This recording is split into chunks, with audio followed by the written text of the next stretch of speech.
मर मर के जी रहा है मेरा शहर कराची। दोस्तों, आज मैं जिस कराची की बात करने जा रहा हूँ वो कराची है जहाँ पे हमारा बचपन गुजरा, मेरे वालिदैन का बचपन गुजरा, मेरे वालिदैन का बचपन गुजरा। इस कराची ने बहुत कुछ सहा है, बहुत कुछ इसको मिला है, बहुत कुछ इसने खोया है। लेकिन आज जो कराची के हालात हैं वो इस कदर बिगड़ चुके हैं, इस कदर ख़राब हो चुके हैं कि यहाँ पर रहना बहुत मुश्किल हो गया।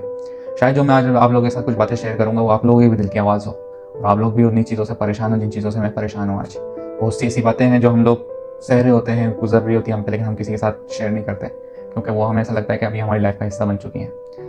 अब वो जो जुमला जो गूंजता था कि कराची कराची है, तो उसी के ऊपर मैं आप लोगों को साथ लेकर चलता हूँ। तो कुछ ऐसी चीज़ें और कुछ ऐसी बातों पे नज़रसानी करवाता हूँ कि जिसके बाद शायद आप ये ना कह सकें कि कराची कराची है। सबसे पहले मैं नज़र डालूंगा हमारे माहौल के ऊपर, मतलब माहौलियात के ऊपर मैं बात करूँगा। हर जगह धूल मिट्टी, इस कदर धूल मिट्टी है, इस कदर धूल मिट्टी है कि किसी एक जगह से दूसरी जगह जाना ये बाइक वाले से ज़्यादा इस अजियत का सामना किसी को नहीं होता होगा। एक बाइक वाला किस तरीके से अपने घर के लिए पैसे कमाने के लिए जब बाहर निकलता है सुबह, उसको किस चीज़ों का सामना करना पड़ता है यहाँ पर, किन किन चीज़ों से गुजर के वो अपने काम तक पहुँचता है। वो सिर्फ काम पे नहीं जाता, वो सुबह उठता है, जब वो घर से बाहर निकलता है तो फ़कत उसकी टेंशन काम पे पहुँचना नहीं है, उसकी बहुत सी टेंशन है।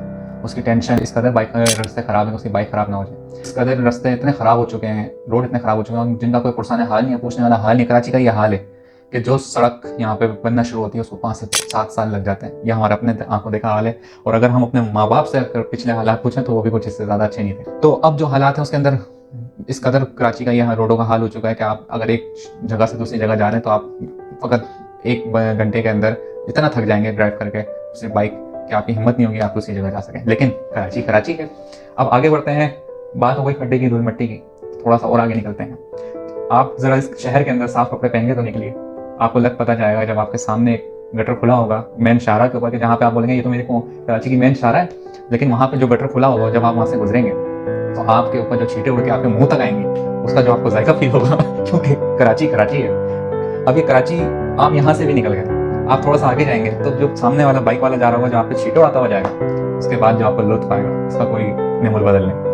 आप वो भी सह लेंगे, फिर आप थोड़ा सा और आगे जाएंगे, और भी चीज़ों का भी सामना है। अभी तो ये शुरुआत है, ये तो ये सुबह उठने के बाद ये तो अभी शुरुआत है, तो काम पे पहुंचे ही नहीं। उसके बाद फिर आपको मिल जाएंगे पुलिस वाले वो इस कदर आपको तंग करेंगे कि आपको ऐसा लगेगा कि आप इस शहर के रहायशी नहीं है। उसके बाद आप जब इन सबका सामना कर लेते हैं फिर आ जाती है यहाँ पे चीटिंग। यहाँ पे इस कदर चीटर हो चुके हैं, इस कदर चीटर हो चुके हैं जिसका कोई कहना आप मतलब कि अल्फाज ही कम है। अगर आपको उसी बाइक का जो एक बंदा यहाँ से काम पे जा रहा है उसका पंचर हो जाए तो वो पंचर वाला बस पूरी कोशिश होगी कि आपकी ट्यूब लगा, ट्यूब खत्म है।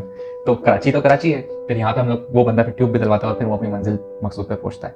वो भी इस महंगाई के दौरान पॉसिबल है कि उसका ज़्यादातर आजकल आपका सामना करना पड़ रहा होगा उन लोगों से जिनका पेट्रोल खत्म हो जाता है, जो रास्ते में ऐसे ही पैदल गाड़ी चला रहे हैं। यकीन माने वो बेबस लोग हैं जिनकी कहानी अगर आप सुनने बैठेंगे तो आप रो पड़ेंगे, इस कदर वो परेशान लोग हैं। चलें आगे बढ़ते हैं। अगर आप धूल मिट्टी और आगे वो कपड़ों से और गटर के पानी से हम आगे निकलते हैं शहर के अंदर, तो बात अब आ जाती है ट्रैफिक की।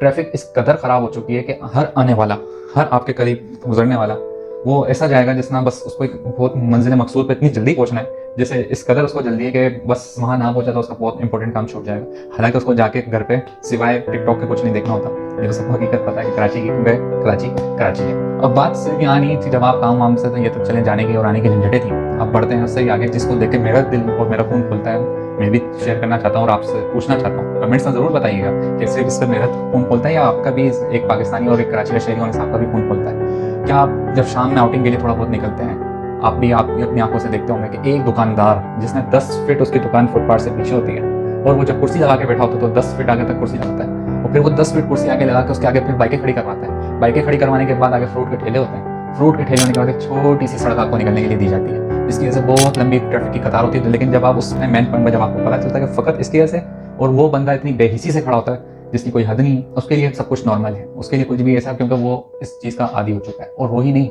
हम सब आदी हो चुके हैं, क्योंकि हम सब में से किसी ने इसके खिलाफ आवाज़ नहीं उठानी, क्योंकि हम तो कराची में रहना और कराची कराची है। अब बात आ जाती है कचरे की। जो लोग इस शहर से फ़ायदा उठाते हैं, इस शहर से कमाते हैं, इस शहर में खाते हैं, वही लोग इस शहर को गंदा करते हैं। कोई पूछने वाला नहीं है। हुकूमत का काम है कचरा उठाना, लेकिन जो ये कचरा फेंकने वाले हैं, क्या इनका काम है रोड पे लाके कचरा फेंकना? इनका काम नहीं था। इनको अपने मुल्क को, अपने शहर को साफ रखना था। आप सब पे सबसे पहले उंगली उठा लेते हैं, लेकिन सबसे पहले अपने ऊपर उंगली उठा के पूछें क्या आपने वहाँ पे कचरा फेंका जहाँ पे गुजरते हुए आपको कचरा बुरा लग रहा था? तो आपको खुद जवाब मिल जाएगा कि आप खुद अपने अंदर से सही नहीं है।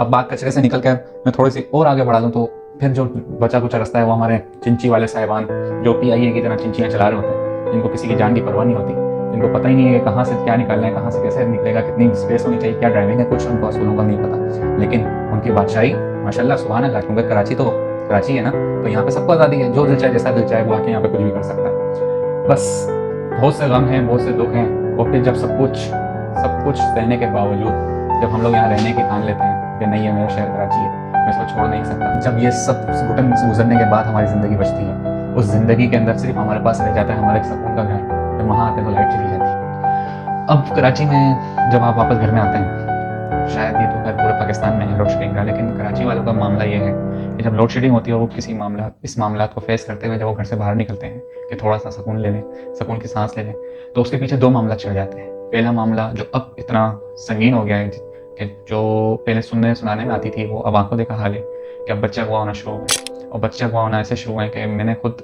लास्ट वीक की बात है कि अपने एरिया से एक लेडीज़ को पुलिस वालों ने गिरफ्तार किया जो एक बच्चा लेके जा रही थी और जो अपने हाथ पकड़ी गई थी।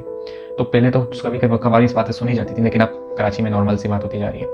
उसके बाद फिर जब आप सारी चीज़ों से फारिग होकर अपने आप को टाइम देने के लिए मोबाइल पे लगते हैं, तो कोई 2 मुसल्लह अफराद बहुत प्यार से आप लोगों के पास आते हैं और आपके पास आके गन लोड करते हैं और गन पॉइंट पर आपसे आपके इस माल को आपसे लेकर उड़ जाते हैं। फ़कत आपके पास यारो मददगार कुछ भी नहीं होता आपके पास, और आप अपने माल से बेमाल हो जाते हैं। अब उस सूरत में अगर आप पुलिस के पास जाते हैं तो आपको इतना तो यकीन होता है कि मोबाइल तो मिलना नहीं है, उल्टा पैसे और चक्कर लगने, और अगर मोबाइल मिलना भी है तो अदालत के इतने चक्कर लगने कि आपका वो मोबाइल से दिल ही हट जाएगा। बेहतर है कि मैं मामला से बाहर आ जाऊँ। अब ये कराची वाले सब सह कर यहाँ तक पहुँच चुके हैं। चलो माल चला जाए, हमारी ज़िंदगी आप लोगों ने छीन ली, लेकिन अब आखिर में बस मैं कुछ कहने कहूँगा। जो कराची का हाल अब रह चुका है वो ये है कि ये जो लोग मोबाइल छीन रहे थे अब ये जान लेने तक आ चुके हैं। तो मैं एक शेयर करके ये बात ख़त्म करूँगा यहाँ पर, और आपसे भी कहूँगा कि इसको शेयर करें, मेरे चैनल को सब्सक्राइब करें। कहने की वजह से कुछ मैं नहीं समझता कि अगर आपका कंटेंट ऐसा है तो आपको कहने की ज़रूरत पड़े कि शेयर करें, लाइक करें, सब्सक्राइब करें। अगर आपको पसंद आएगा तो आप ज़रूर करेंगे दिल से, या आपके भी दिल की बात होगी तो आप लाजमी करेंगे। कुछ बातें शायद आपकी तरफ आपके साथ ना हुई हों, ये तो वो सब बातें मैंने कही जो मैं फेस करता हूँ, जो हकीकत है।